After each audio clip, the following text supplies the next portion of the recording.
क्या आपने कभी सोचा है कि महाभारत के युद्ध के समय इतनी बड़ी सेना का भोजन का प्रबंध कैसे होता था? तो चलिए आज की वीडियो में हम जानेंगे कि महाभारत के युद्ध के समय इतनी बड़ी सेना का भोजन का प्रबंध कैसे किया जाता था। महाभारत युद्ध की घोषणा होते ही सभी राज्यों के राजा अपना अपना पक्ष तय कर रहे थे। कोई पांडवों की तरफ था तो कोई कौरवों की तरफ।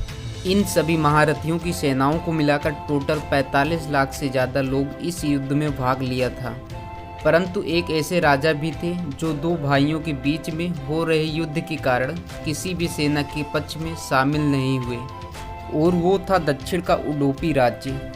मान्यता के अनुसार उडुपी के राजा श्री कृष्ण के पास जाकर उनसे कहा, हे माधव, इस युद्ध में लाखों योद्धा शामिल होंगे और युद्ध करेंगे, लेकिन इनके लिए भोजन का प्रबंध कैसे होगा? मैं चाहता हूं कि दोनों पक्षों के लिए भोजन का प्रबंध मैं करूं। श्री कृष्ण ने उडुपी के राजा को इसकी अनुमति दे दी और उडुपी के राजा अपनी सेना के साथ मिलकर भोजन का कार्यभार संभाला, और उन्होंने दोनों ओर उपस्थित सभी योद्धाओं के लिए भोजन का प्रबंध किया। उनकी कुशलता ऐसी थी कि दिन के अंत तक अन्न का एक भी दाना बर्बाद नहीं होता था। समय बीतने पर योद्धाओं की संख्या कम होती गई। दोनों ओर के योद्धा ये देखकर आश्चर्यचकित रह जाते थे कि उडुपी नरेश केवल उतने लोगों के लिए भोजन बनवाते थे जितने वास्तव में उपस्थित रहते थे। अतः 18वें दिन युद्ध समाप्त हुआ और पांडवों की जीत हुई। युद्ध के बाद युधिष्ठिर ने उडुपी नरेश से पूछा, हे महाराज, आप किस तरह से यह जान लेते थे कि आज इतना ही भोजन बनाना है? तब उडुपी के राजा ने इसका श्रेय भगवान श्री कृष्ण को दिया। भगवान श्री कृष्ण प्रतिदिन मूंगफली खाते थे और मैं प्रतिदिन मूंगफली के दाने गिनकर श्री कृष्ण के शिविर में रख आता।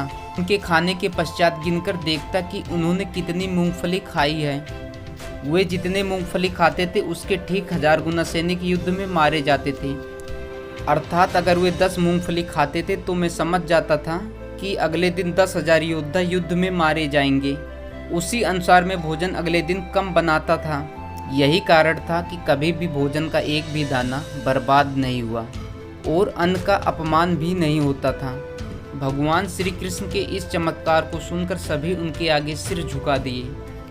कर्नाटक राज्य के उडुपी जिले में स्थित श्री कृष्ण मठ में ये कथा हमेशा सुनाई जाती है। तो दोस्तों कमेंट में राधे कृष्ण जरूर लिखें। वीडियो पसंद आए तो वीडियो को लाइक करें, चैनल को सब्सक्राइब करें। फिर मिलते हैं नए वीडियो में।